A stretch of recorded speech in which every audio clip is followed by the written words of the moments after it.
MB news देख रहे हैं आप और मैं हूं आपके साथ मुस्कान। स्वागत है आप सभी का राजधानी लाइव में। तो बात सबसे पहले राजधानी दिल्ली की कर लेते हैं, जहां पर दिल्ली मेट्रो अपने यात्रियों की सुविधा के लिए लगातार कुछ नया करती है और इस बार भी दिल्ली मेट्रो ने एक नई ऐलान कर दिया है। और इस ऐलान के तहत जो दिल्ली मेट्रो है वो अपने डीएमआरसी ने एक प्रयास किया है जिससे यात्रियों का सफर और भी आनंद आएगा। येलो लाइन मेट्रो में यात्रियों के लिए मुफ्त वाईफाई की सुविधा शुरू की गई है और इसके साथ डीएमआरसी ने इस बारे में अपने आधिकारिक ट्विटर हैंडल से ट्वीट करके जानकारी भी दी है।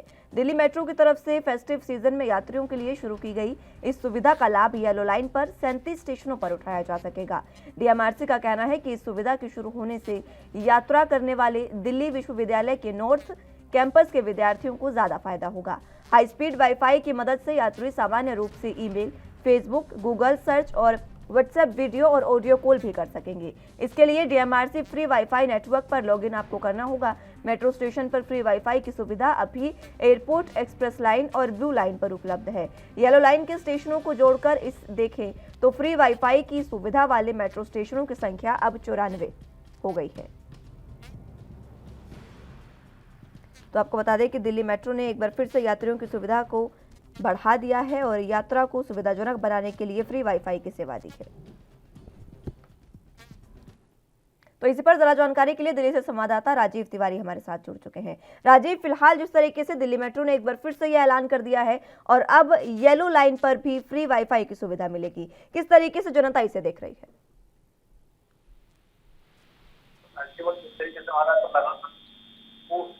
सुविधाएं देने की कोशिश की जा रही है। वहीं बात करें दिल्ली मेट्रो की, तो दिल्ली मेट्रो की येलो लाइन के लिए कहीं ना कहीं सुविधाएं, जो यहाँ के येलो लाइन की जो यात्री हैं उनके लिए खास तौर पर सुविधाएं दी गई हैं, यानी कि फ्री वाईफाई की सुविधा दी गई है। और लगातार कहीं ना कहीं यही कोशिश की जा रही है कि दिल्ली मेट्रो की तरफ से जो नॉर्थ कैंपस के छात्र हैं या फिर कह सकते हैं यूनिवर्सिटी के छात्र हैं, उनके लिए कहीं ना कहीं उसका फायदा होता हुआ नजर आ रहा है। और कहीं ना कहीं दिवाली के मद्देनजर रखते हुए इस तरीके की मेट्रो की तरफ से जो सुविधाएं दी गई हैं, यानी कि फ्री वाईफाई की, जिसके अंदर वीडियो कॉलिंग की जा सकती है, कह सकते हैं इंटरनेट चलाया जा सकता है, यहाँ तक कि गूगल, फेसबुक वगैरह ये सब चलाए जा सकते हैं। तो सीधे सीधे कहें तो कहीं ना कहीं यात्रियों को सुविधाएं देने के साथ साथ उनको फायदा भी देने की कोशिश की जा रही है डीएमआरसी के द्वारा। मगर जिस तरीके से कह सकते हैं येलो लाइन की बात करें तो येलो लाइन की लगभग 37 स्टेशन जो हैं उन पर ये सुविधाएं दी जाएंगी और आने वाले दिनों के अंदर ये सुविधाएं बढ़ाई भी जा सकती हैं। मगर अभी तक की बात करें, जो एयरपोर्ट लाइन की बात करें या फिर कहें कह सकते हैं और लाइनों की बात करें, तो लगातार इस तरीके की सुविधाएं जो है वो दिल्ली मेट्रो की तरफ से जनता तक मुहैया कराई जा रही हैं। जी, ये जो सुविधाएं हैं ये जनता तक मुहैया कराई जा रही है, लेकिन इसका खर्च वहन भी डीएमआरसी ही करेगी।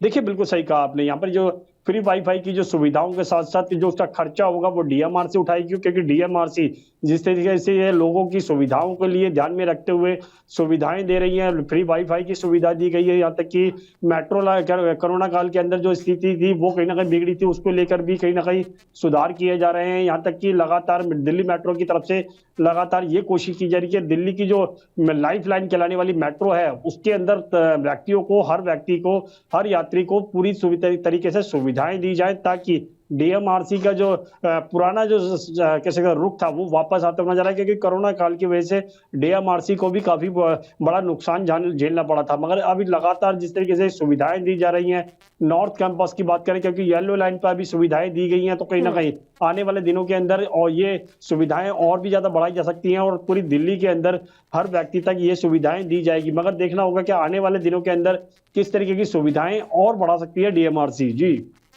किस तरीके की सुविधाएं बढ़ाने के आगे चांसेस लगातार बढ़ रहे हैं राजीव, क्योंकि देखिए लगातार कुछ ना कुछ नया डीएमआरसी की तरफ से होता है। अब येलो लाइन को जोड़ा गया है, आगे क्या इसी तरीके से किसी और लाइन को भी जोड़ा जाएगा, और अगर जोड़ा जाता है तो सबसे पहले किस लाइन को जोड़ा जा सकता है? देखिए बिल्कुल सही कहा आपने। यहाँ पर बात करें जिस तरीके से येलो लाइन की, तो येलो लाइन के साथ साथ जिस तरीके से सुविधाएं दी गई है फ्री वाईफाई की, और भी सुविधाएं देने की कोशिश की जा रही है डीएमआरसी के द्वारा। और कहीं ना कहीं इसकी जानकारी जो है खुद डीएमआरसी ने ट्वीट के माध्यम से जनता तक पहुंचाई है। तो कहीं ना कहीं साफ जाहिर है, कहीं ना कहीं डीएमआरसी कोशिश जरूर अच्छी कोशिश करता हुआ नजर आ रहा है और जनता को सुविधाएं के साथ साथ काफी बड़ी सहायता भी दी जा रही है, क्योंकि जो छात्र है उनके लिए कहीं ना कहीं इंटरनेट जो है वो आज का एक माध्यम बन चुका है और उसके लिए कहीं ना कहीं उनको जरूरत भी है। मगर जिस तरीके से मेट्रो यानी कि मेट्रो स्टेशनों पर इस तरीके की सुविधाएं मिलेगी तो कहीं ना कहीं छात्रों को काफी हद तक फायदा होता हुआ नजर आएगा। मगर जो बात करें जिस तरीके से डीएमआरसी की, तो डीएमआरसी आने वाले दिनों के अंदर यही सुविधाएं पूरी दिल्ली एनसीआर के लिए लागू कर सकता है। जी राजीव, कितना खर्चा जो है वो इसके लिए डीएमआरसी को वहन करना होगा, ये जानने वाली बात है, क्योंकि डीएमआरसी जो दिल्ली मेट्रो जो है वो वाकई दिल्ली की लाइफ लाइन कही जाती है, जिसकी वजह से हर एक शख्स यहाँ पर आना चाहता है। और कहीं ना कहीं अब ये जो नया ऐलान किया गया है फ्री वाईफाई का, इसकी वजह से और जनता इसकी ओर आकर्षित होगी। देखिए, बिल्कुल सही कहा आपने। यहाँ पर बात करें जिस तरीके से येलो लाइन पे फ्री वाईफाई की सुविधा दी गई है डीएमआरसी के द्वारा, तो डीएमआरसी लगातार इस सुविधा को बढ़ाने की भी कोशिश कर रही है। मगर इसका जो खर्च है वो डीएमआरसी खुद अपने कह सकते हैं अपने हिसाब से करेगी, यानी कि उनका खुद का अपना जो अकाउंट है उससे चलेगा। मगर जिस तरीके से लगातार जब कितना खर्च होगा ये अभी डीएमआरसी की तरफ से स्पष्ट नहीं किया गया है। मगर आने वाले दिनों के अंदर ये सारी सुविधाएं जो पूरी दिल्ली के हर व्यक्ति तक पहुंचाई जाएगी, क्योंकि जो डीएमआरसी है वो लगातार यही कोशिश करता है कि मेट्रो की जो सुविधाएं हैं वो जनता तक पहुंचे और जनता जो है उसका लाभ उठा सके। मगर कि लगातार कहीं ना कहीं जो यात्री थे वो कहीं ना कहीं मेट्रो का सफर इसलिए करते थे क्योंकि सुविधाएं मिलती थी और जल्दी से अपने मंजिल तक पहुंच जाते थे, क्योंकि सड़कों पर जाम जो की स्थिति होती थी वो मेट्रो लाइन पे देखने को नहीं मिलती थी। और कहीं ना कहीं एसी की जो कह सकते हैं जो रौनक थी वो देखने को मिलती थी, मेट्रो की जो सुविधाएं वो जनता तक मिलती थी और कहीं ना कहीं सफर जो था वो सुहाना होता नजर आता था। मगर अभी जिस तरीके से डीएमआरसी कोशिश कर रहा है दिवाली के मद्देनजर रखते हुए भी जिस तरीके से कह सकते हैं फ्री वाईफाई की सुविधा दी गई है, आने वाले दिनों के अंदर शायद ये सुविधाएं और भी बढ़ाई जा सकती हैं। तो लगातार कहीं ना कहीं डीएमआरसी की तरफ से कोशिश जरूर अच्छी पहल की जा रही है और लगातार जनता तक इसकी सुविधाएं मिलती हुई भी नजर आ रही है। और यही सुविधाएं आने वाले दिनों के अंदर दिल्ली के तमाम जो मेट्रो स्टेशन होंगे उन पर भी मिलेगी और कहीं ना कहीं ये भी कोशिश की जाएगी हर व्यक्ति तक इसका लाभ भी उठाया जा सके। जी राजीव, जिस तरीके से ये फ्री वाईफाई की सुविधा दी गई है, इसको लेने के लिए लोगों को किस तरीके से इसका पूरा प्रोसेस होगा, उसको इस्तेमाल करना होगा?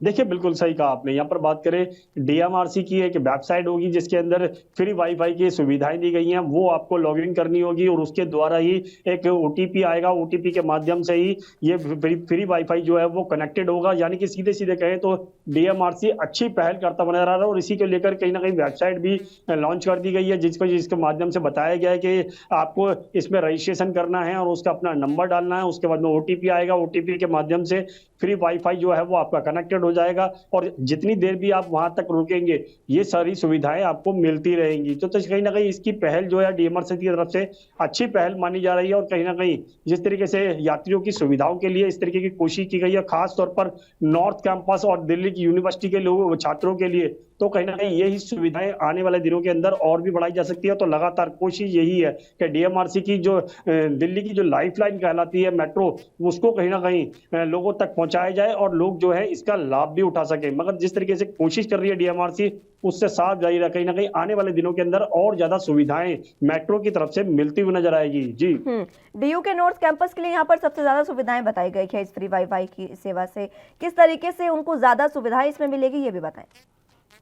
देखिए, बिल्कुल सही बताएं। जिस तरीके से बात करें नॉर्थ कैंपस की, दिल्ली यूनिवर्सिटी की, और लगातार ये जो छात्र हैं वो कहीं ना कहीं इसका फायदा उठाएंगे क्योंकि आसानी से लॉगिन किया जा सकता है, आसानी से ओटीपी आ जाता है, ओटीपी के बाद में इसको लॉगिन किया जा सकता है। और उसका जो फ्री वाईफाई का जो माध्यम है, वीडियो कॉलिंग की बात करें या फिर कहें इंटरनेट की बात करें, गूगल की बात करें, फेसबुक की बात करें, ट्विटर की बात करें, इंस्टाग्राम की बात करें, ये सारी सुविधाएं उनके व्यक्ति तक, हर व्यक्ति तक पहुंचेगी। और कहीं ना कहीं जो फ्री वाईफाई की सुविधा जो डीएमआरसी दे रहा है वो खास तौर पर छात्रों को मद्देनजर रखते हुए दी जा रही है, क्योंकि जिस तरीके से कह सकते हैं लॉकडाउन था, जिस तरह से हमें ऑनलाइन के माध्यम से सारी पढ़ाई हो रही थी, मगर अभी भी ऑनलाइन के माध्यम से काफी हद तक पढ़ाई सुचारू रूप से चालू है। तो कहीं ना कहीं उसकी सुविधाएं जो है वो हर व्यक्ति तक पहुंचाने की कोशिश की जा रही है डीएमआरसी के द्वारा। जी राजीव, ये जो फ्री वाईफाई की सुविधा है, क्या इसका समय कोई निर्धारित किया गया है या 24 घंटे इसकी सुविधाएं मिलेंगी? देखिए बिल्कुल सही कहा आपने। यहाँ पर बात करें डीएमआरसी के द्वारा जो फ्री वाईफाई की सुविधाएं दी जाएगी वो लगभग कह सकते हैं 1 GB के करीब होगी, यानी कि 500 MB से लेकर 1 GB के करीब होगी। और जो जितनी देर भी अगर व्यक्ति मेट्रो स्टेशन पर रुकता है ये उस समय ही उपलब्ध रहेगी। यानी कि मेट्रो के ये जो सुविधाएं कर लेने वाले जो व्यक्ति है अगर मेट्रो के अंदर सफर करते हैं तो उस वक्त उनकी सुविधाएं नहीं मिल पाएगी। जैसे ही वो प्लेटफॉर्म पर आते हैं उनकी सुविधाएं फिर दोबारा से स्टार्ट कर दी जाएंगी। मगर सही कहीं ना कहीं दिल्ली सरकार या दिल्ली मेट्रो सेवा की तरफ से बात करें तो लगातार जिस तरीके से सुविधाएं दी जा रही है फ्री वाईफाई की, और खास तौर पर छात्रों को मद्देनजर रखते हुए, तो लगता है कि छात्रों के लिए खास तौर पर सोचा जा रहा है। और यही चीज दिल्ली मेट्रो की तरफ से ये इसीलिए दी गई है क्योंकि नॉर्थ कैंपस यूनिवर्सिटी के लोग जो छात्र हैं उन तक इस तरीके की सुविधाएं मिले ताकि उनकी जो पढ़ाई है वो किसी तरीके से रुक ना सके और जो आम व्यक्ति है उनको भी इस तरीके का फायदा मिल सके। जी राजीव, क्या कोई लिमिट तय की गई है एक पर्सन के लिए कि पर पर्सन आप कितना डाटा यूज कर सकते हैं? इस तरीके की कोई लिमिट वाईफाई के लिए? देखिए बिल्कुल सही कहा आपने। अभी तक ये लिमिट जो है वो निर्धारित नहीं की गई है, मगर लगभग यही कहा जा रहा है कि अभी 500 MB की करीब स्टार्ट किया गया है, उसके बाद में और ज्यादा बढ़ाई जा सकती है। मगर जिस तरीके से कह सकते हैं हाई स्पीड इंटरनेट की बात करें तो हाई स्पीड इंटरनेट जिस तरीके से दिया जा रहा है हर तरीके से इससे फायदा ही होगा लोगों को। मगर जिस तरीके से लगातार डीएमआरसी कोशिश कर रहा है तो कहीं ना कहीं आने वाले दिनों के अंदर भी उम्मीद लगाई जा सकती है कि डीएमआरसी के द्वारा और भी सुविधाएं दी जा सकती है। मगर वो देखना होगा डीएमआरसी आने वाले दिनों के अंदर किस तरीके की और ज्यादा सुविधाएं अपने यात्रियों को दे पाती है। जी ठीक है राजीव, बहुत शुक्रिया हमारे साथ जुड़ने के लिए और तमाम जानकारी के लिए। तो अगली खबर की रुख कर लेते हैं जो पंजाब से है, जहां पंजाब के मुख्यमंत्री चरणजीत सिंह चन्नी ने विशेष रूप से समाज के कमजोर और वंचित वर्गों के लाखों परिवारों के लिए एक बड़ी राहत के रूप में आज मेरा घर और मेरा नाम योजना की शुरुआत की है, ताकि लाल लकीर के भीतर घरों में रहने वाले लोगों को मालिकाना हक दिया जा सके। गांवों और शहरों के मुख्यमंत्री ने आज यहाँ आयोजित राज्य स्तरीय समारोह के दौरान सभा को संबोधित करते हुए उप मुख्यमंत्री सुखजिंदर सिंह रंधावा और राजस्व मंत्री अरुणा चौधरी के साथ कल्पना की है कि ये योजना सभी लोगों को, विशेष रूप से जरूरतमंद और वंचित लोगों को आवश्यक सहायता प्रदान करेगी। उन्होंने कहा कि पहले ये योजना केवल गांवों के निवासियों के लिए शुरू की गई थी, लेकिन अब इसे लाल लकीर के भीतर शहरों के पात्र निवासियों तक भी पहुंचाया जा रहा है।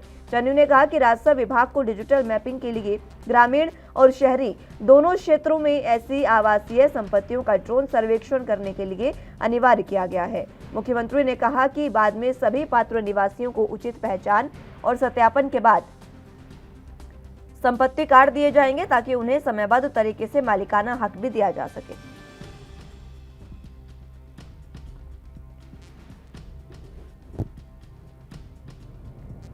पंजाब के सीएम चरणजीत सिंह चन्नी ने विशेष रूप से समाज के कमजोर और वंचित वर्गों के लिए, लाखों परिवारों के लिए ये बड़ी राहत की है। मेरा घर मेरा नाम योजना की शुरुआत की है। इसके तहत जो लोगों का घर होगा उनको उनका मालिकाना हक दिया जाएगा। इससे पहले ये गांवों और शहरों के लिए थी लेकिन अब इन्हें शहर के भी पात्र लोगों के लिए शुरू कर दिया गया है और अब जल्द ही ये शहरों में भी उपलब्ध हो गया। आपको बता दें कि सीएम चरणजीत सिंह चन्नी ने एक समारोह के दौरान सभा को संबोधित करते हुए उप मुख्यमंत्री सुखजिंदर सिंह रंधावा और राजस्व मंत्री अरुणा चौधरी के साथ ये कल्पना की है कि ये योजना सभी लोगों को, विशेष रूप से जरूरतमंद और वंचित वर्ग के लोगों को आवश्यक सहायता प्रदान करेगी। उन्होंने कहा कि पहले ये योजना केवल गांव के निवासियों के लिए शुरू की गई थी, लेकिन अब इसे लाल लकीर के भीतर शहरों के पात्र निवासियों तक भी पहुंचाया जा रहा है। चन्नी ने कहा कि राजस्व विभाग को डिजिटल मैपिंग के ग्रामीण और शहरी दोनों क्षेत्रों में ऐसी आवासीय संपत्तियों का ड्रोन सर्वेक्षण करने के लिए भी अनिवार्य है। यानी कि पहले ड्रोन सर्वेक्षण किया जाएगा और उसके बाद तमाम चीजों की मैपिंग करने के बाद इन लोगों को इनके घरों का मालिकाना हक भी दिया जाएगा। मुख्यमंत्री ने कहा कि बाद में सभी पात्र निवासियों को उचित पहचान और सत्यापन के बाद संपत्ति कार्ड भी दिए जाएंगे ताकि उन्हें समय रहते सही तरीके से मालिकाना हक उनके घरों का दिया जा सके। तो लाल लकीर से पीछे रहने वाले लोगों के लिए ये काफ़ी अहम सुविधा है जो पहले गांव वासियों को दी जाती थी, लेकिन अब इसका ऐलान सीएम चरणजीत सिंह चन्नी ने शहर के पात्र निवासियों के लिए भी कर दिया है।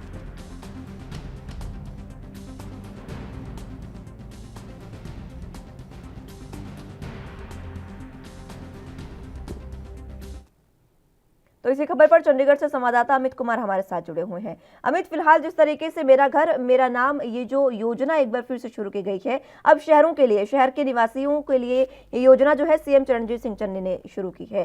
किस तरीके की ये योजना है और किस तरीके से लाभ इसमें जनता को मिलेगा? देखिए, बेसिकली अगर हम इस योजना की बात करें तो ये उन सभी लोगों को फायदा देगी जो लाल लकीर के अंदर रहते हैं। देखिए, पहले हम कहें लाल डोरे में हम कह लेते हैं, इस एरिया को डिजिग्नेट किया जाता है, या अब लाल लकीर कह ले।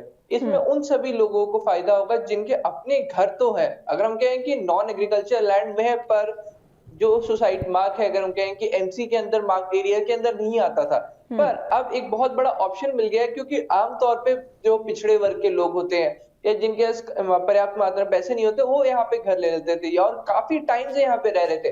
पर उन सबको हमेशा एक डर होता था कि कहीं एमसी आके या हम कहेंगे नगर परिषद आके हमारे घर ना तोड़ दे, हमें यहाँ से जाना ना पड़ जाए, या फिर हमारे घर की जितनी कंस्ट्रक्शन है उसे तोड़ ना दी जाए। तो उसको लेके हमेशा एक डर में रहते थे। पर अब मेरा घर मेरा नाम पे होगी, इस स्कीम से इन सभी लोगों को बहुत फायदा मिलने वाला है। सीधे तौर पे बाकायदा प्रूफ लिया जाएगा तो देखिए कि आप यहाँ पे ही रहते हैं, यहाँ पे एरिया घर है और आप काफी टाइम से यहाँ पे रह रहे हैं, तो आपको बाकायदा डॉक्यूमेंटेशन के बाद आपको अपने घर का मालिकाना हक मिल जाएगा, जो कि एक बहुत बड़ी बात होती है। क्योंकि देखिए किसी भी व्यक्ति के लिए, क्योंकि देखिए ये टारगेट अगर हम कहें कि इकोनॉमिकली वीकर सेक्शन के लोगों के लिए है, पर इससे कई लोगों को फायदा हुआ जो लाल लकीर में जिनका अपना घर है। जी ठीक है अमित, आप बने रहिए हमारे साथ, जानकारी आपसे लेते रहेंगे, लेकिन फिलहाल वक्त एक छोटे से ब्रेक का है, फौरन हाजिर होंगे।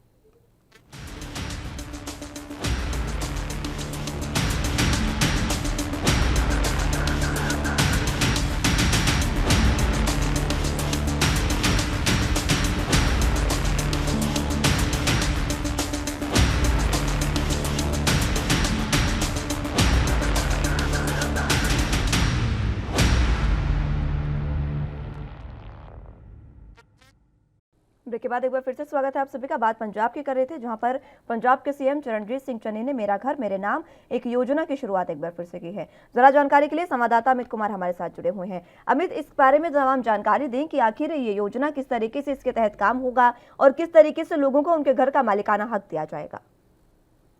देखिए, पहले इस योजना के बैकग्राउंड बताते हैं। मेरा घर मेरे नाम पहले ये सिर्फ गाँव के लिए था, कि जहाँ लाल लकीर की हम बात करते हैं पिंडों में, जहाँ पे अपने लोगों के अपने पुराने घर हैं, उनको मालिकाना हक देने की बात की गई थी। पर अब इस पूरे फायदे को, जैसे हम कहें मेरा घर मेरे नाम को, अब शहरों के लिए भी कर दिया गया है कि शहरों में जो लाल लकीर के अंदर जो लोग काफी टाइम से रह रहे हैं, जिनके अपने अपने घर बने हुए हैं, उनके लिए ये अगर हम कहें स्कीम को बढ़ाया गया है, ताकि इससे काफी ज्यादा लोगों को फायदा। अब इसमें होगा क्या, इसमें बकायदा सरकार ने टाइम 15 दिन का समय मांगा है, जिसमें उनको डॉक्यूमेंट्री प्रूफ देने की बात की गई है कि आप यहाँ पे एक लंबे समय से रह रहे हैं, ये आपका ही घर है, कि आपके लिए कहीं और है नहीं, तो वो सब डॉक्यूमेंट्री प्रूफ दिए जाएंगे। साथ साथ ड्रोन से सर्वे किया जाएगा, बकायदा ड्रोन से, जैसे मुख्यमंत्री ने बताया कि ड्रोन से सर्वे किया जाएगा, एरिया पूरा मार्क किया जाएगा, ताकि उसको नोट में रखा जा सके यहाँ पे घर है और इनके मालिकाना हक है। उसके बाद इन ड्रोन सर्विस के बाद और प्रूफ देने के बाद 15 दिन का समय दिया जाता है। देखिए, अगर आपके घर से आपको कोई जवाब नहीं मिलता है सरकार की तरफ से कि आपने अपने घर के लिए वहां बकायदा कार्ड मिल रहा है आपको, प्रॉपर्टी कार्ड, जिसके बाद आपके घर के नाम, आपके नाम की रजिस्ट्रेशन होगी, पर अगर आपको किसी कारण वो कार्ड नहीं मिलता है, तब आप बकायदा कंप्लेन कर सकते हैं या फिर अपनी परेशानी दर्ज करा सकते हैं। वो भी एक ऑप्शन दिया गया है, 15 दिन का टाइम पीरियड उसमें दिया गया है, जिसमें आप अपनी कंप्लेन दर्ज करा सकते हैं और उसके बाद आपको एक जवाब मिलेगा। और अगर आप जैसे कोई भी दिक्कत परेशानी रह जाती है कि कोई डॉक्यूमेंट मिसिंग है, यहाँ पे दिक्कत है, अगर उसको सेटिस्फाई किया जाता है, तो वो अगर उनके घर के लिए वो कार्ड मिल जाएगा, जिसके बाद आपका घर आपके नाम पे रजिस्टर हो जाएगा। तो देखिए, काफी बड़ी स्कीम है और एक काफी अच्छी स्कीम है, जिसमें आम जनता को बहुत ज्यादा फायदा मिलने वाला है। अब ये देखना पड़ेगा कि इसको कितनी जल्दी इंप्लीमेंट किया जाता है, कि स्कीम काफी अच्छी है, लॉन्च कर दी है, और इसके हम कहें कि काफी बड़े एरियाज में इसको लॉन्च किया गया है, सिर्फ गांव नहीं, पंजाब के शहरों में भी इसे लॉन्च किया गया। और ऐसा है कि इसका बहुत ज्यादा फायदा शहरों में ही देखने मिलेगा, क्योंकि गांव में लोग पहले ही खुद को रजिस्टर करा चुके हैं। पर अब सवाल था शहरों के लिए, शहरों से भी बार बार अगर हम कहें कि लोग सवाल उठा रहे थे कि हमारे लिए भी ये करें, कि यहाँ पे शहरों में भी लाल लकीर में लोगों के घर हैं जो काफी लंबे समय से हैं, पर उन्हें अगर हम कहें कि मालिकाना हक नहीं दिया जा रहा, तो इस स्कीम के साथ उनको भी मालिकाना हक मिलेगा। और एक पंजाब की जनता से एक बहुत अच्छे मैसेज, अगर हम कहें कांग्रेस सरकार देती हुई नजर आएगी इलेक्शंस के हिसाब से भी हम देखें तो सर। बिल्कुल, चुनावी घोषणा तो ये सीधे तौर पर कही जा सकती है हमें, क्योंकि देखिए चुनाव नजदीक है और जनता को लुभाने का प्रयास लगातार कांग्रेस कर रही है ताकि एक बार फिर से वो यहाँ पर सत्ता में काबिज हो सके और बड़ा राज्य अपने हाथ से ना जा खोने दे।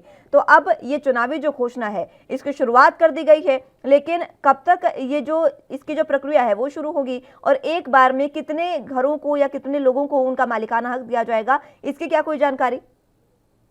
देखिए कितने लोगों को या घरों को उसको एज सच नहीं दिया गया है, पर इस बात की ड्रोन मैपिंग की जाएगी तो हम देख सकते हैं कि शायद पूरा एक एरिया वंस क्योंकि स्कीम एक साथ ही चलेगी पूरे शहर में जहां जहां ड्रोन मैपिंग हो चुकी होगी वहां के लोग इंस्टेंटली अप्लाई कर सकते हैं। तो देखिए 15 दिन का टाइम पीरियड दिया गया है अपनी क्वेरीज या अगर डॉक्यूमेंटेशन पेंडिंग है तो उसको अपग्रेड करने के लिए या वो सबमिट कराने के लिए। तो इस हिसाब से हम अंदाजा लगा सकते हैं कि महीने के अंदर सरकार कोशिश कर रही है कि जब तक कोड ऑफ कंडक्ट लगने से पहले इस स्कीम को ग्राउंड लेवल पे लाया जा सके ताकि लोगों के बीच में ज्यादा से ज्यादा, क्योंकि देखिए कोई स्कीम जो लागू हो चुकी है और कोई स्कीम जो सिर्फ बोली गई है उसका दोनों का बहुत ज्यादा अंतर है। इसलिए खुद कांग्रेस भी ये चाहती है कि जल्द से जल्द लागू हो जाए और लोग इसका जल्द से जल्द इस्तेमाल शुरू कर दें, तभी जाके उनको इस पूरी स्कीम का और अपनी इस मेहनत का जो अब क्या इतनी बड़ी स्कीम वो लाए हैं उसका उन्हें 2022 के इलेक्शन में फायदा मिलेगा। जी अमित, ड्रोन मैपिंग के बाद 15 दिनों का समय दिया गया है कि आप रजिस्ट्रेशन करवा सकते हैं। अगर कोई शख्स किसी न किसी कारण से इन 15 दिनों में रजिस्ट्रेशन कराने में सक्षम नहीं होता, अगर वो रहता है तो उसके बाद किस तरीके की प्रक्रिया होगी? देखिए 15 दिन का समय सीधे तौर पे आपको बोल रहा हूँ कि वेरिफिकेशन ऑब्जेक्शंस के लिए कि देखिए आपके एरिया की ड्रोन मैपिंग हो गई है पर आपको जैसे कांटेक्ट नहीं आया कि हमके सरकार की तरफ से कोई कार्ड नहीं मिला है या फिर आपसे कम्युनिकेशन नहीं किया गया कि आप मुझे हमें डॉक्यूमेंट्री प्रूफ दें, तब आप 15 दिन के अंदर, क्योंकि देखिए आपके एरिया में सर्वे हुआ है तो आपको पता चल जाता है कि यहाँ पे सर्वे हुआ है, एक इंटीमेशन दिया जाएगा कि इन लाल लकीर के एरिया में सर्वे किया जा रहा है और आपको जल्दी ही कार्ड्स भी दिए जाएंगे। पर अगर आपको कार्ड नहीं मिलता है जैसे आपके आसपास के लोगों को मिलता है तब आप जाके 15 दिन के अंदर उन कार्ड मिलने के 15 दिन के अंदर आप कंप्लेन दे सकते हैं कि मुझे मेरा कार्ड नहीं मिला है या फिर मेरे क्या डॉक्यूमेंट्स या कौन सी चीज पेंडिंग रह गई है, तो उसकी आप रिक्वेस्ट डाल सकते हैं और उसके बाद आपको तुरंत जवाब भी मिलेगा। तो एक हम फास्ट ट्रैक प्रोसेस की तरह कुछ रखा गया है ताकि जल्द से जल्द लोगों की क्वेरीज भी सॉल्व हो सके और लोगों को जल्द से अपना मालिकाना हक भी मिल सके। जी ये जो योजना रखी गई है अमित कि आपको 15 दिन में आपकी क्वेरी का भी पूरे तरीके से समाधान किया जाएगा, लेकिन अगर नहीं किया जाता है तो क्या 15 दिन के बाद एक बार फिर से ये प्रक्रिया शुरू हो सकती है कि लोग जाकर अपनी जो भी समस्याएं हैं उनको सामने रख सके? देखिए ऑप्शन ये है कि अगर आप 15 दिन के अंदर कोई भी क्वेरी नहीं रेज करते हैं तो जो उनके पास ऑफिशियल डाटा होगा, जैसे कि अगर हम कहें कि जो नॉर्मल सर्विस पहले किए गए उसके बेसिस पे हम कह सकते हैं कि प्रॉपर्टी कार्ड या सनादास जो हम बोल रहे हैं वो इशू कर दिए जाएंगे। तो ऐसे में लोगों को भी थोड़ा जागरूक रहना पड़ेगा, उनको भी जरूरत है। अगर वो लोग वहां पे रह रहे हैं, अगर उन्होंने रिसेंटली वो घर बाय किया या फिर कुछ टाइम से बाय किया पर ऑफिशियल डाटा में किसी और के नाम पे, तो उनको इतनी अवेयरनेस रखनी पड़ेगी कि वो अपने प्रॉपर्टी कार्ड्स को अपग्रेड कराएं अपने नाम पर, एटलीस्ट उसको चेंज करवा लें कि नहीं ये इनके नाम पे नहीं ये मेरे नाम पर है। तो आप इस चीज को ये चेंजेस यहाँ पे जरूर करें। तो यहाँ पे लोगों की पार्टिसिपेशन बहुत ज्यादा जरूरी होगी और उनको भी इस बात का बहुत ज्यादा ध्यान रखना पड़ेगा कि आखिर ड्रोन सर्वे हो चुका है उनके एरिया में और राशन कार्ड के लिए डॉक्यूमेंट्स वेरिफिकेशन चल रही है। तो ऐसे में बहुत ज्यादा जरूरी है कि लोग भी अवेयर रहें और ऐसे में ये बहुत ज्यादा जरूरी होता है कि प्रशासन इसे ग्राउंड लेवल तक कैसे लेके जाता है। बिल्कुल, क्योंकि लोगों को इसके लिए जागरूकता होनी चाहिए। अगर जागरूकता लोगों में होगी तभी वो समय से अपनी समस्याओं का समाधान करवा सकेंगे और ये जो प्रॉपर्टी कार्ड है वो उन्हें मिल सकेगा। राजीव माफ कीजिएगा अमित, मैं जानना चाहूंगी आपसे कि जिस तरीके से ये प्रॉपर्टी कार्ड दिया जा रहा है, इस प्रॉपर्टी कार्ड से क्या वाकई जो सरकार है वो ये जो प्रॉपर्टी कार्ड है वो तमाम वहां पर इस्तेमाल किया जा सकेगा जहां पर एक आम घर की रजिस्ट्री को इस्तेमाल किया जाता है?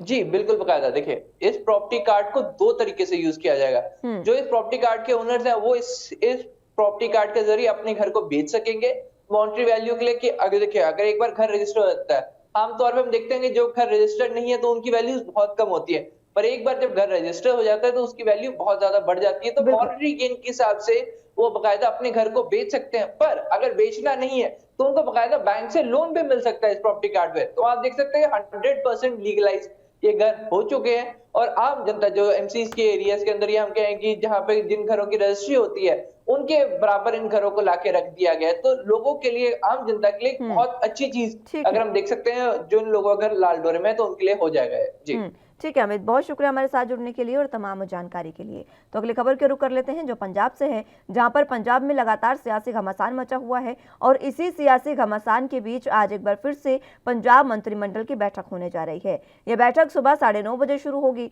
और इस बैठक में पंजाब के लोगों के लिए 300 यूनिट मुफ्त बिजली देने का फैसला सरकार कर सकती है, क्योंकि लगातार तमाम पार्टियां पंजाब में सियासी दावे कर रही है और इन दावों के बीच आम आदमी पार्टी ने भी 300 यूनिट फ्री बिजली का ऐलान पंजाब में किया है। और अब ये कयास लगाए जा रहे हैं कि आज की बैठक में कांग्रेस सरकार भी, पंजाब की कांग्रेस सरकार भी ये जो 300 यूनिट मुफ्त बिजली है ये देने का फैसला ले सकती है। और ये मुद्दा पिछले कई कैबिनेट मॉनिटरिंग में भी उठा है और काफी लंबे समय से पेंडिंग पड़ा है। तो अब ये देखना होगा कि आज की बैठक में किन अहम मुद्दों पर चर्चा होती है। और बिजली बिल, इससे पहले जो 2 किलोवाट से कम के बिजली बिल है उनको माफ़ कर चुकी है सरकार 2 यूनिट। जिस तरीके से लगातार बताया जा रहा था कि जहां पर 2 वाट से ज़्यादा सप्लाई होती है वहां पर जो सरकार है वो उनकी बिजली बिल माफ़ कर चुकी है। लेकिन अब ये देखना होगा कि किस तरीके से आज की बैठक में फैसला लिया जाएगा, क्योंकि आज की बैठक काफ़ी अहम चुनावों के मद्देनजर भी है। चुनावी दौर लगातार पंजाब में शुरू है, लेकिन उस बीच सियासी घमासान भी पंजाब में जारी है और इसी सियासी घमासान के बीच आज एक बार फिर से पार्टी की मंत्रिमंडल की बैठक होने जा रही है। और इस मंत्रिमंडल की बैठक में किस तरीके के अहम फैसलों पर निर्णय लिया जाएगा और जनता को लुभाने का प्रयास किस तरीके से किया जाएगा, ये भी देखना अहम होगा।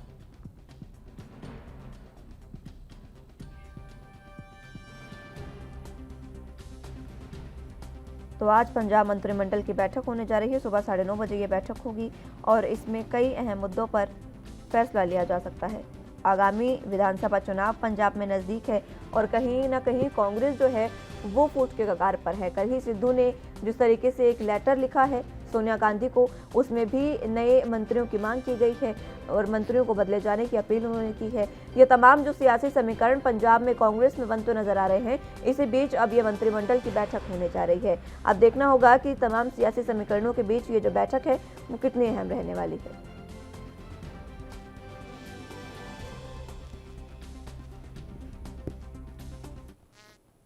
जरा जानकारी के लिए पंजाब से ब्यूरो चीफ कुलवीर दीवान हमारे साथ जुड़ चुके हैं। कुलवीर जी, जिस तरीके से आज ये बैठक होने जा रही है, कितनी अहम ये बैठक चुनावों के मद्देनजर और किस तरीके के फैसले इसमें लिए जा सकते हैं? देखिए, इसमें पिछले ये कहें कि पिछली 2 कैबिनेट से एक मुद्दा जो है वो पेंडिंग है। वो ये है कि चन्नी सरकार ने 300 यूनिट तक बिजली के बिल जो है वो माफ करने की एक घोषणा की थी और उस पर फैसला लेना जो है क्योंकि पिछले 2 कैबिनेट की जो बैठक हुई है उसमें ये एजेंडा रखा गया, लेकिन डेफर कर दिया गया उसको। और आज संभावना बनी हुई है कि आज चन्नी सरकार पंजाब के लोगों को 300 यूनिट तक बिजली फ्री का तोहफा दे सकती है। और इसके साथ ही आज गौर करने वाली बात यह भी हो गई, क्योंकि देर रात एक बड़ी डेवलपमेंट हुई है जहां पर नवजोत सिंह सिद्धू जो कि नाराज चल रहे थे और उन्होंने कल ही सोनिया गांधी को चिट्ठी लिखकर 13 पॉइंट ऐसे बताए हैं सरकार को जिन पर काम करने की जरूरत है और जिनमें बेअदबी कांड है या फिर रेत माफिया है। खास तौर पर महंगी बिजली का मुद्दा जो है वो उठाया गया है। और मुख्यमंत्री चन्नी ने कल अपने दीनानगर या पठानकोट वाला जो दौरा था वहां पर कहा भी है कि वो बिजली से राहत भी देने बिजली के बिलों से राहत भी देने को जा रही है।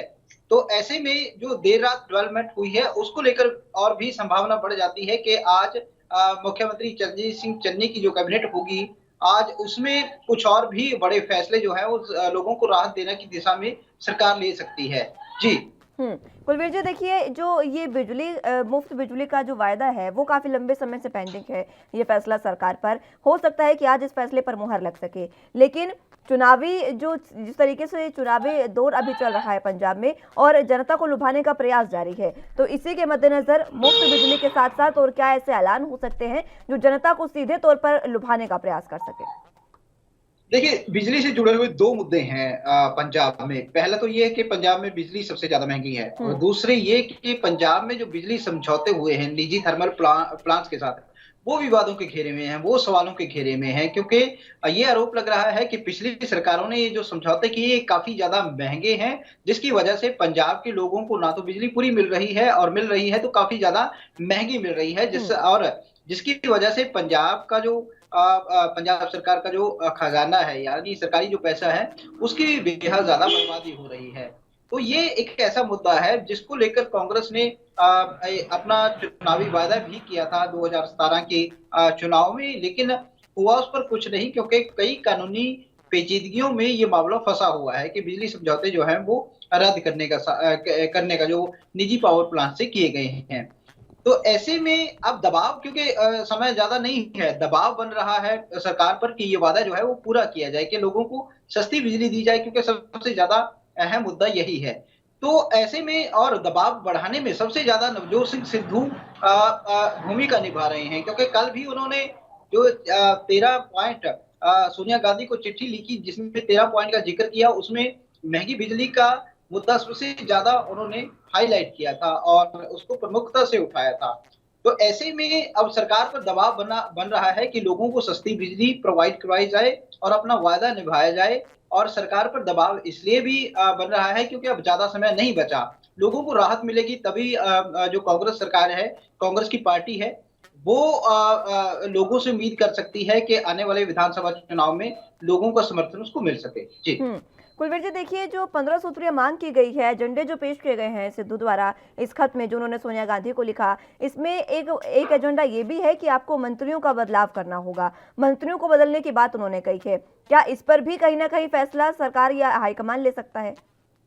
देखिए, ये बहुत मुश्किल है क्योंकि समय बहुत कम है और अभी जो सरकार में बदलाव हुआ उसके बाद के नतीजे आपको पता है कि कांग्रेस एकजुट होने की बजाय कांग्रेस जो है वो बिखर गई है। कैप्टन अमरिंदर सिंह को जब हटाया गया तो इस उम्मीद के साथ हटाया गया था कि कांग्रेस एकजुट होकर आगे बढ़ेगी और कहीं ना कहीं पार्टी को मजबूत करने का काम होगा, लेकिन हुआ उसके उल्ट। कांग्रेस बिखरती गई और अभी तक जनता के बीच में कांग्रेस का जो संदेश है वो कोई ज्यादा बेहतर नहीं जा रहा। हालांकि मुख्यमंत्री चरणजीत सिंह चन्नी अपने चाहे वो सादे अंदाज से कहें या फिर फैसलों से जनता का दिल जीतने की कोशिश कर रहे हैं, लेकिन कोशिशें नाकाफी जरूर कहा जा सकता है इनको, क्योंकि इतना बड़ा बदलाव अभी कोई देखने को नहीं मिला है कि ना तो समय ज्यादा हुआ है और ना ही समय आने वाला ज्यादा बचा है। तो ऐसे में एक चमत्कार की उम्मीद तो नहीं की जानी चाहिए कांग्रेस को। और यदि ऐन मौके पर इस तरह का कोई बदलाव अब भी कांग्रेस पार्टी करती है तो बहुत बड़ा जोखिम होगा, ना केवल पार्टी बल्कि सरकार तक ये कहें कि डगमगा सकती है। बिल्कुल। कुलवीर जी, देखिए आज की बैठक में ये जो बिजली बिल को माफ करने के लिए मुफ्त बिजली देने का जो ऐलान या फैसला आज हो सकता है, क्या ये आम आदमी पार्टी के जो चुनावी वायदा है उसका काट करने के लिए 300 यूनिट से ज्यादा भी सरकार यहाँ पर फैसला ले सकती है? क्योंकि आम आदमी पार्टी ने भी पंजाब में ये ऐलान किया हुआ है मुफ्त बिजली का।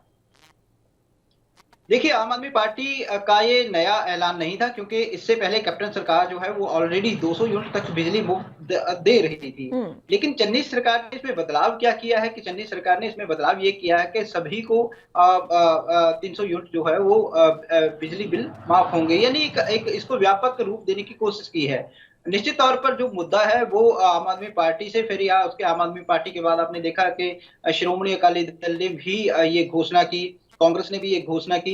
लेकिन कांग्रेस के लिए फायदे की बात यह है कि कांग्रेस यदि अब इस फैसले को लागू कर देती है, इस घोषणा को लागू कर देती है, तो निश्चित तौर पर उसको राजनीतिक लाभ जो है वो मिल सकता है। जबकि आम आदमी पार्टी या श्रोमणी अकाली दल इस फैसले को उसी सूरत में लागू कर सकते हैं या लोगों को राहत दे सकते हैं जब उनकी सरकार बनेगी। लेकिन क्योंकि कांग्रेस की सरकार बनी हुई है, लिहाजा वो इस मुद्दे का राजनीतिक रूप से ज्यादा फायदा उठा सकती है, बशर्ते कि उसको फैसला जो है वो लागू करना होगा। बिल्कुल। मुफ्त बिजली के साथ साथ और ऐसे कौन से जो 15 सूत्रीय एजेंडा है जो सिद्धू ने पेश किया, उसमें और ऐसे कौन से मुद्दे हैं जिस पर आज कैबिनेट में चर्चा हो सकती है? देखिए, आज कैबिनेट में चर्चा जरूर हो सकती है कई मुद्दों पर, क्योंकि बेअदबी का मुद्दा जो है वो सबसे ज्यादा प्रमुखता से नवजोत सिंह सिद्धू द्वारा उठाया जा रहा है और विपक्षी पार्टियां भी कहीं ना कहीं इसको लेकर राजनीति कर रही हैं। और 2017 का जो चुनाव प्रचार था उसमें प्रमुखता से वोट जो है वो कांग्रेस पार्टी ने इसी मुद्दे पर बटोरे थे और ये मुद्दा जो है वो काफी ज्यादा संवेदनशील भी है पंजाब में। और हाल ही में सिंधु बॉर्डर पर जो घटना हुई उसको भी कहीं ना कहीं से जोड़कर देखा जा सकता है, क्योंकि निहंग सिखों का जिन पर आरोप है कि उन्होंने हत्या की है एक युवक की, उनका यही कहना था कि बेअदबी के मामलों में इंसाफ नहीं मिलता, लिहाजा उन्होंने इस तरह का कदम जो है वो उठाया है।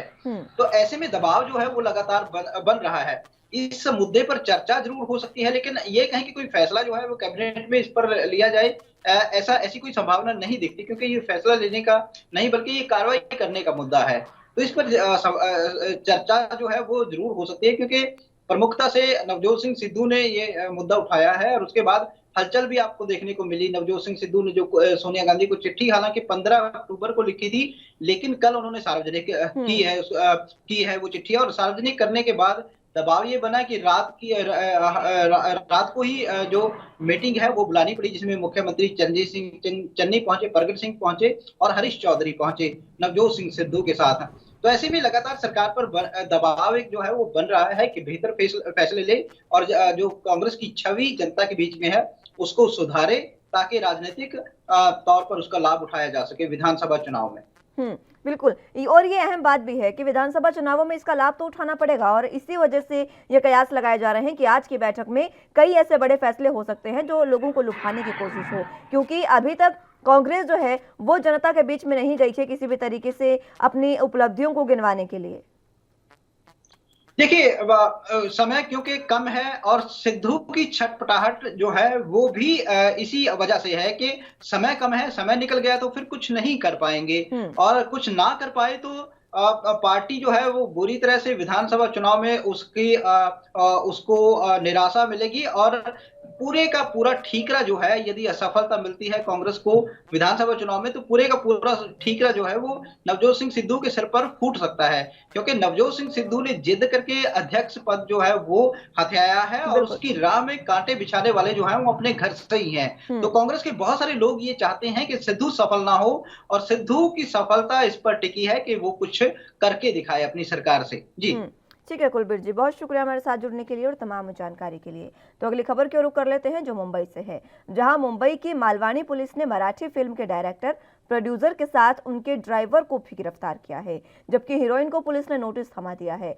हीरोइन मनसे की कार्यकर्ता भी हैं और मालवानी पुलिस ने बताया है कि गिरफ्तार आरोपी मड़ के एक बंगले में जाकर सिक्योरिटी गार्ड के साथ मारपीट कर उससे पैसे की मांग कर रहे थे। इतना ही नहीं, मारपीट के बाद इन लोगों ने वीडियो भी वायरल किया था। घटना के बाद पीड़ित वॉचमैन दयानंद गौड़ ने मालवानी पुलिस स्टेशन में शिकायत दर्ज कराई थी, जिसके बाद पुलिस ने मामला दर्ज कर तीनों आरोपियों को गिरफ्तार कर लिया है। ये मामला कुछ इस तरीके का है कि मनसे के जो कार्यकर्ता है उन्होंने वॉचमैन से पूछा, और जब मनसे प्रमुख को पहचानने में जो वॉचमैन है वो नाकामयाब रहा, तो इस वजह से उसकी वहां पर उस महिला कार्यकर्ता ने पिटाई कर दी।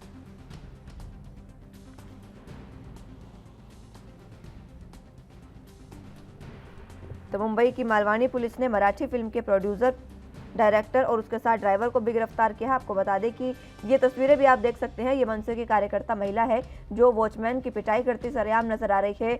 वो इसलिए क्योंकि ये जो वॉचमैन है ये मनसे प्रमुख को पहचानने में नाकामयाब रहा था, सफल नहीं हो पाया था।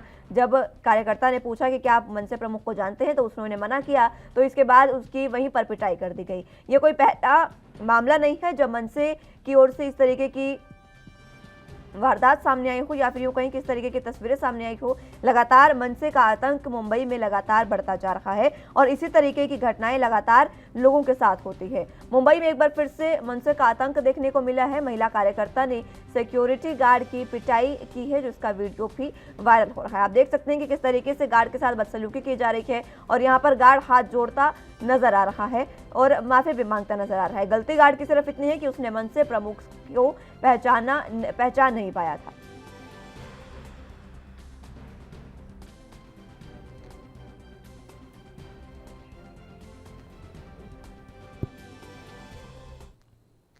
तो इस पर ज्यादा जानकारी के लिए मुंबई से संवाददाता मुरारी सिंह हमारे साथ जुड़ चुके हैं। मुरारी, फिलहाल जिस तरीके की ये घटना सामने आई है, एक बार फिर से मनसे का आतंक देखने को मिला है। सिक्योरिटी गार्ड की पिटाई, और मात्र महिला कार्यकर्ता ने नहीं, उनके साथ जो लोग मौजूद थे वो हाथों में डंडे लिए भी नजर आ रहे हैं। सही कहना है, मुंबई में फिर एक बार मनसे स्टाइल देखने के लिए मिली थी। जिन चीजों के लिए मनसे जानी जाती थी और जिन चीजों से अपनी शुरुआत की थी, वही तस्वीरें अब फिर देश की आर्थिक राजधानी में दिख रही है। मुंबई का मलाड का इलाका है मरजेट्टी, यहाँ पर फिल्मों की शूटिंग चलती है और लगातार जिस तरीके से कोरोना काल के बाद फिल्म इंडस्ट्री के लोग शूटिंग के लिए लगातार परमिशन ले रहे थे, वहीं उसी कड़ी में मन से कार्यकर्ता जिस तरीके से पहुंचे और मात्र मन से प्रमुख राज ठाकरे को पहचानने से इनकार किया। उसके बाद जिस तरीके से उसकी पिटाई हुई और उससे भी बड़ी बात मुस्कान, उसके वीडियो बनाए गए और सोशल मीडिया पर वायरल किए गए और वीडियो में कुछ तरीके से कह सकते हैं कि अपनी जान भीख मांग रहा है और महिला मन से कार्यकर्ता लगातार उसे अपने पैरों पर झुकने के लिए कह रही है। ये कहना गलत नहीं होगा, मुंबई में फिर एक बार मन से स्टाइल देखने के लिए मिला। मुस्कान मुरारी, इस पर क्या कुछ कार्रवाई हुई है महिला कार्यकर्ता पर, क्योंकि सिक्योरिटी गार्ड जिस तरीके से वहां पर गिड़गिड़ाता नजर आ रहा है और ये वीडियो भी सामने आया है, वीडियो के आधार पर क्या पुलिस ने कोई कार्रवाई की? मुस्कान, सिक्योरिटी गार्ड जो गौड़ है उसकी शिकायत के बाद मुंबई के मालवनी पुलिस स्टेशन के उप पुलिस निरीक्षक अनुराग दीक्षित ने विभिन्न धाराओं के तहत मामला दर्ज कर महिला कार्यकर्ता सहित उसके 3 सहयोगियों को भी गिरफ्तार किया है, जिन्हें आज मुंबई के बोरीवली कोर्ट में पेश किया जाएगा।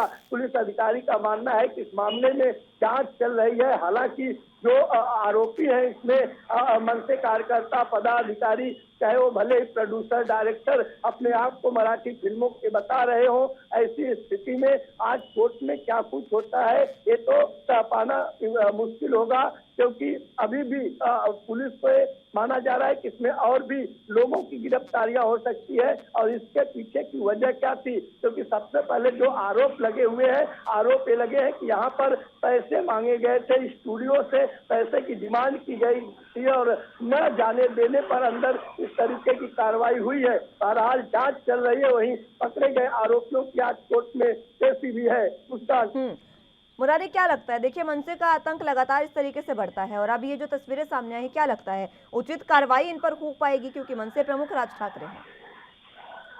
देखिए, मालवनी पुलिस ने जिस तरीके से मामला दर्ज किया है, इन मामलात में मानो तो कम से कम सप्ताह भर की हवालात की हवा इन जो मनसे कार्यकर्ता है इन्हें खानी पड़ेगी, क्योंकि इसमें खंडनी पैसे की मांग और कई मारपीट और सोशल मीडिया पर वीडियो वायरल करना, अपमानित, ऐसे विभिन्न धाराओं के तहत जो मामला दर्ज हुआ है। ऐसे में जमानत तो मिल पाना मुश्किल है, लेकिन मनसे प्रमुख राज ठाकरे की जो पार्टी है इन्हीं सब चीजों के लिए जानी जाती है और समय समय पर मुस्कान इस तरीके की चीजें देखने और सुनने के लिए मिलती है। अब ऐसे में महानगर पालिका चुनाव है तो मनसे एक बार जरूर अपने स्टाइल के जरिए लोगों तक पहुंचना चाहती है, भले हो आंकड़े में 0 हो।